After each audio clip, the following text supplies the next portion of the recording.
आइए मेरे प्रतियोगी छात्रों, सभी प्रतियोगी छात्रों का हमारे YouTube चैनल सर्वोच्च अकेडमी में मैं हार्दिक स्वागत करता हूं। प्रिय छात्रों, हमारा प्रकरण चल रहा था समास। हम समासों के इस प्रकरण को पढ़ रहे थे। तो हम इससे पिछले वाले लेक्चर में संबंध तत्पुरुष तक चर्चा कर चुके थे। संबंध तत्पुरुष तक चर्चा करने के बाद अब बचता है हमारा जो छठवां कारक की विभक्ति है अधिकरण, उस पर चर्चा करेंगे। अधिकरण तत्पुरुष समास पर। तो अधिकरण तत्पुरुष समास क्या होता है देखें। अधिकरण तत्पुरुष समास। अधिकरण तत्पुरुष समास, इसमें क्या है, इसकी परिभाषा की बात करें तो इसकी परिभाषा वही है जैसे अन्य की थी कि इसमें मैंने ये बताया था कि कारक जो विभक्ति होती हैं, कारक चिन्ह होते हैं, जब समासीकरण होता है, जब दो पदों को पास पास लाया जाता है तो इनका लोप हो जाता है, और जब इनको बिखेरा जाता है, इनको खोला जाता है, इनका विग्रह किया जाता है, तो उस स्थिति में इनकी जो विभक्तियां हैं वो दिखाई देने लगती हैं। जैसे अधिकरण तत्पुरुष की विभक्ति है मैं पर, जैसे मैं पर,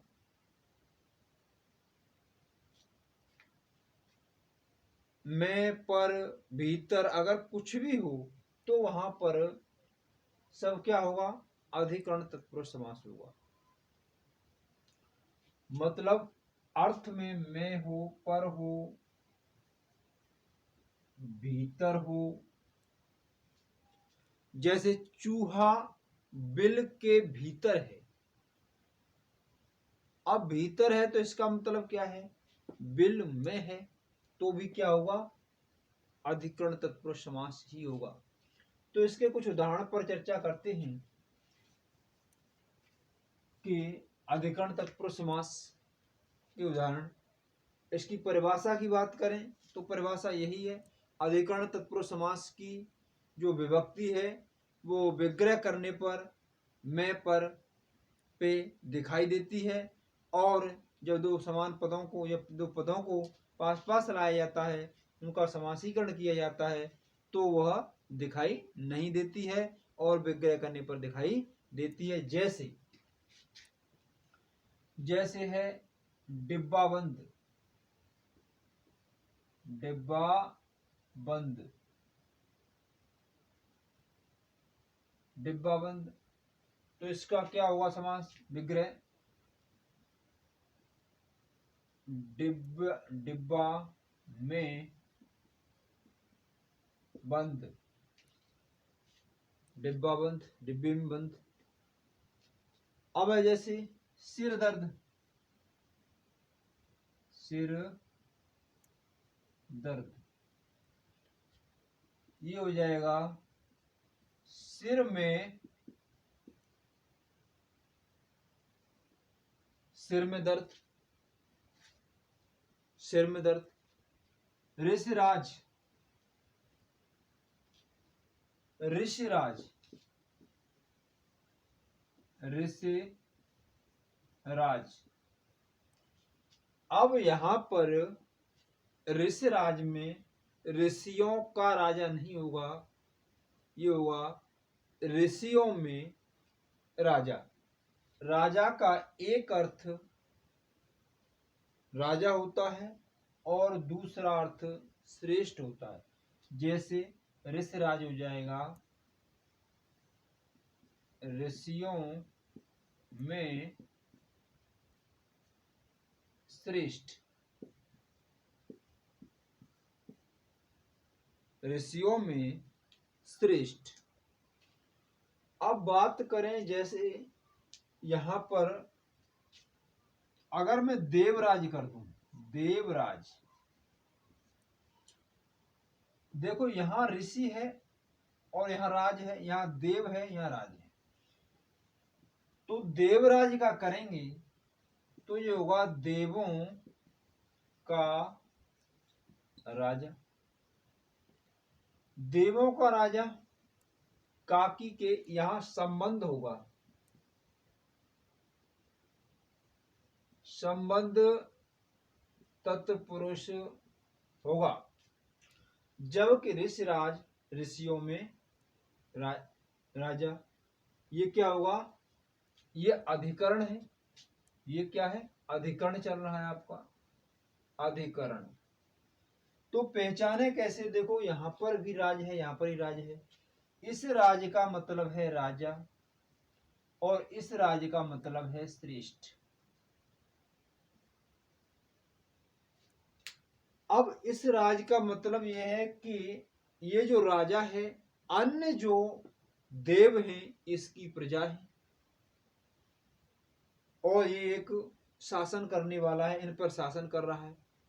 लेकिन यहां ऐसा बिल्कुल नहीं है। ऋषिराज, इस राजा का मतलब है जो अन्य ऋषि हैं उनके ऊपर ये शासन नहीं कर रहा है।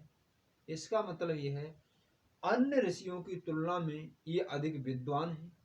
सभी ऋषि हैं लेकिन उनकी तुलना में अधिक विद्वान होने के कारण इन्हें ऋषिराज की संज्ञा दे दी गई। इसीलिए ऋषिराज में अधिकरण होगा और देवराज में संबंध होगा। इस बात का ध्यान रखना है। तो ये क्या है, देवराज यहाँ नहीं आएगा, यहाँ पर ऋषिराज आएगा। अच्छा, इसी प्रकार एक है ऋषिराज के बाद जैसे कविराज, कविराज,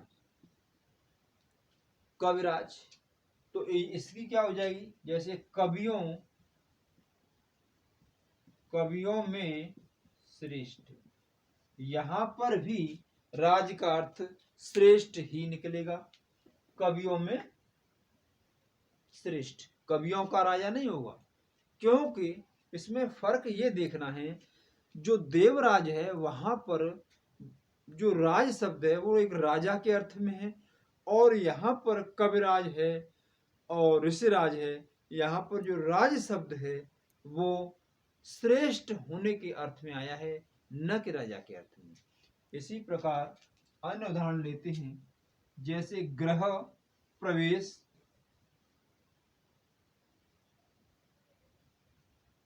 गृह प्रवेश।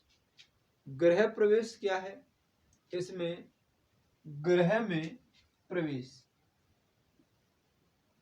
गृह प्रवेश यानी गृह में प्रवेश, गृह प्रवेश, गृह में प्रवेश। अगला है घुड़सवार, घुड़सवार। अब घुड़सवार यहां पर भी देखें, यहां पर अगर आप करेंगे घोड़े का सवार, संबंध हो जाएगा, गलत है। घुड़सवार होता है घोड़े पर सवार, घोड़े का सवार नहीं होगा, घोड़े पर सवार, घोड़े पर बैठा हुआ सवार, घुड़सवार। और सवार किसे कहते हैं, सवार कहते हैं व्यक्ति को, यानी जो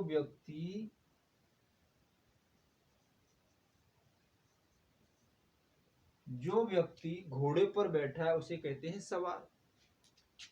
इसको घुड़सवार, घोड़े पर सवार।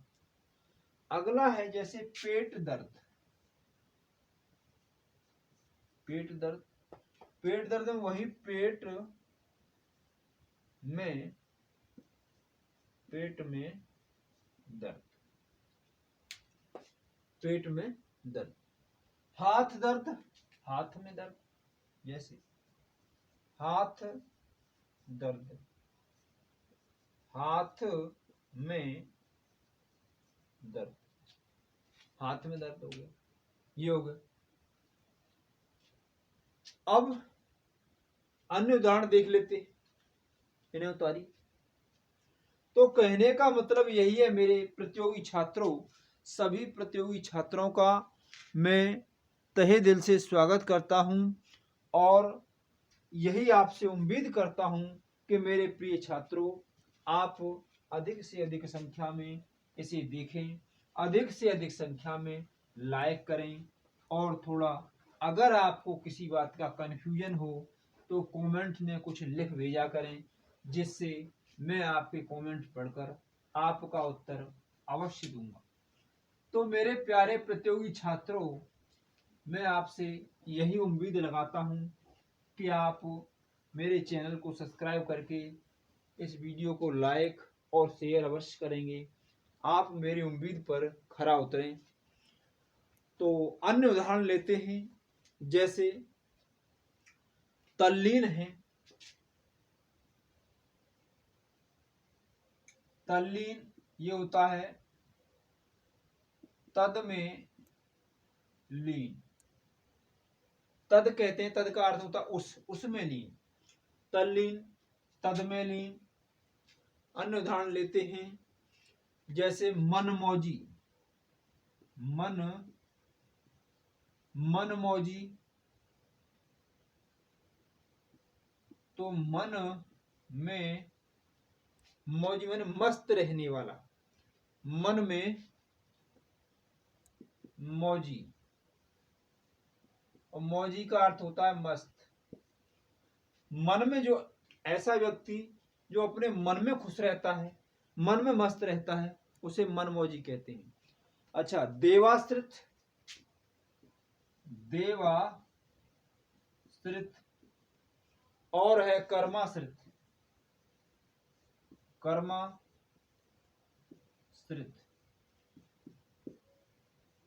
ये है देव पर आश्रित।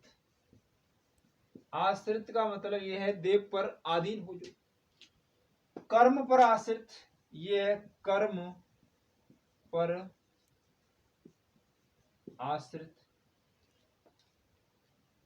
ये आपके अधिकरण तत्पुरुष के उदाहरण हैं। अन्य उदाहरण भी बहुत हैं, जैसे जलमग्न।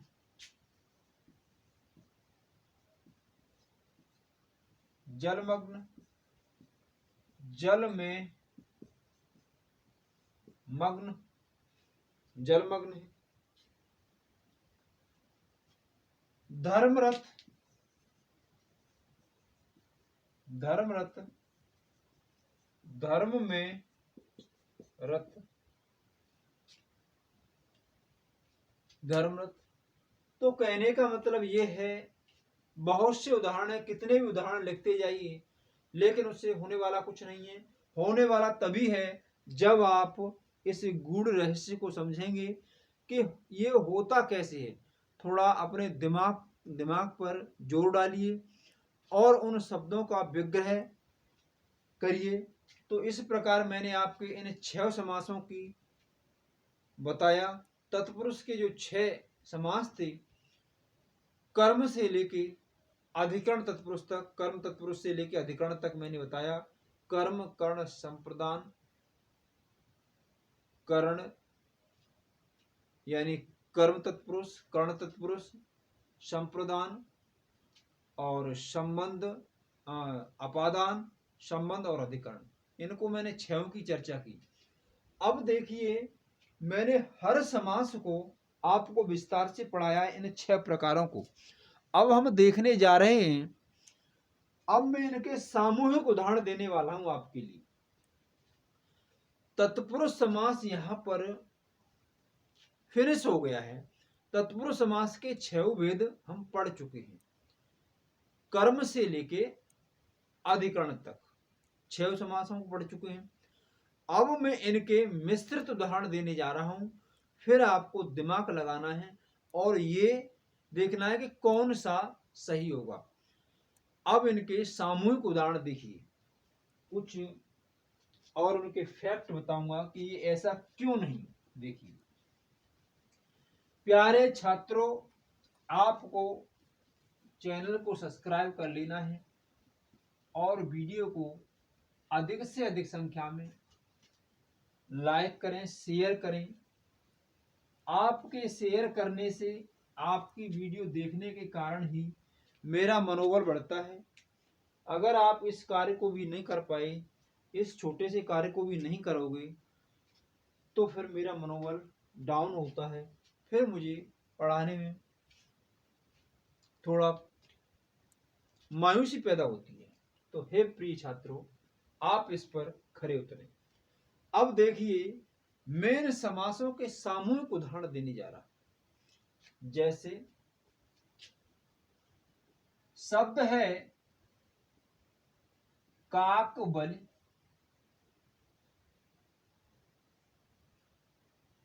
शब्द है भूतबल,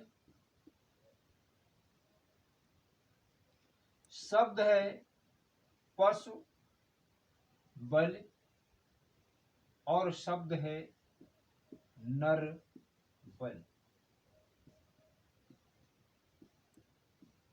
चार शब्द ये हैं, और चार शब्द है रेल गाड़ी, अगला है डाक गाड़ी, अगला है रेलगाड़ी हो गया, डाक गाड़ी हो गया, बैलगाड़ी, बैलगाड़ी, अगला है चीलगाड़ी। गौर से ध्यान से देखना है कि शब्द ये हैं और एक जैसे शब्द लगे हुए हैं। यहां पर देखोगे आप बलि, बलि और बलि और बलि, यहां गाड़ी गाड़ी गाड़ी और गाड़ी लगे हुए हैं। क्या इनका विग्रह एक जैसा होगा? क्या विग्रह इनका एक जैसा होगा? जी नहीं, इनका विग्रह अलग अलग होगा। अब वो कैसे? ये डिपेंड करता है कि शब्द पर, शब्द क्या कह रहा है। जैसे काकबली, यहां पर काक कहते हैं कौआ। जब श्राद्ध पक्ष में कौओं को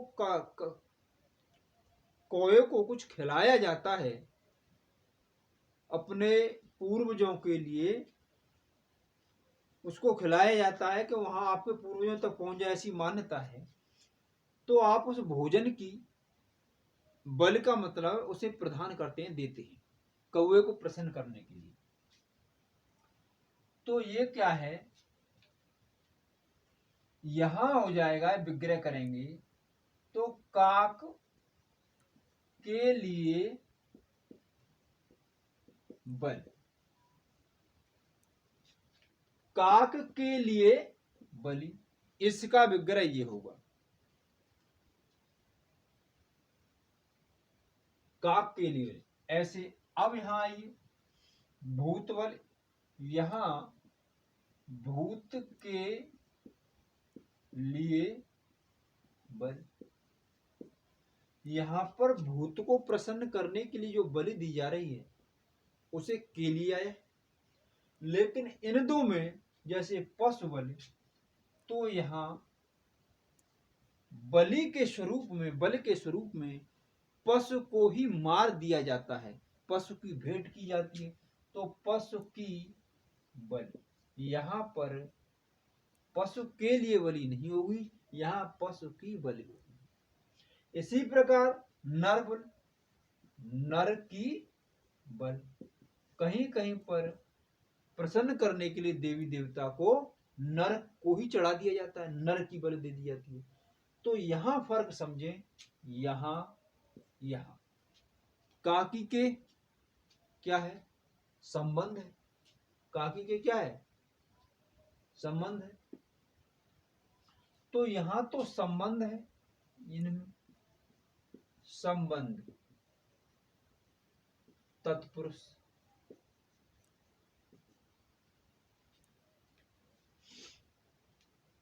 और यहां पर दोनों में के लिए किसकी विभक्ति है, के लिए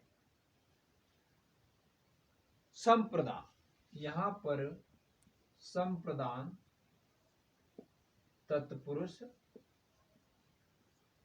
समास, यहां पर संबंध तत्पुरुष समास होगा, यहां संबंध तत्पुरुष होगा और यहां संप्रदान तत्पुरुष समास होगा। तो इस बात का ध्यान रखना है प्रिय छात्रों कि शब्द क्या कह रहा है, हमें उसी के अकॉर्डिंग करना है।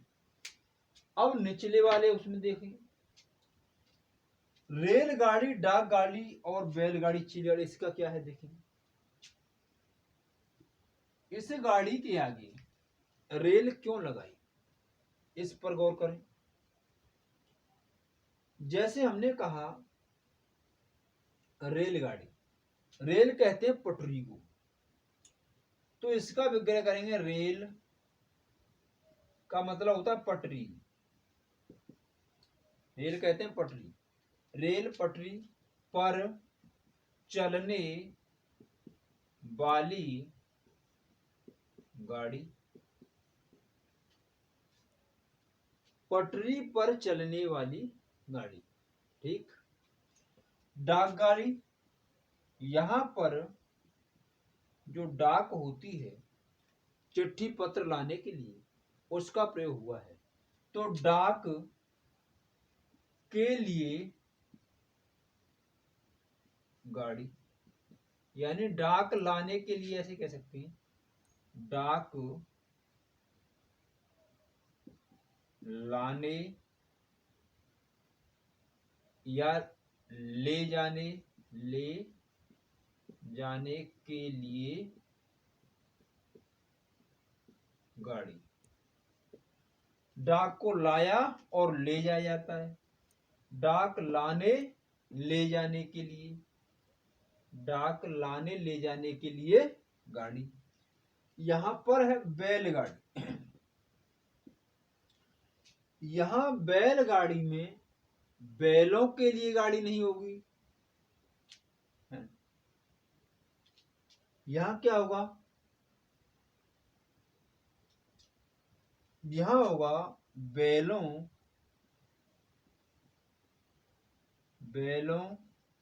के द्वारा, बैलों के द्वारा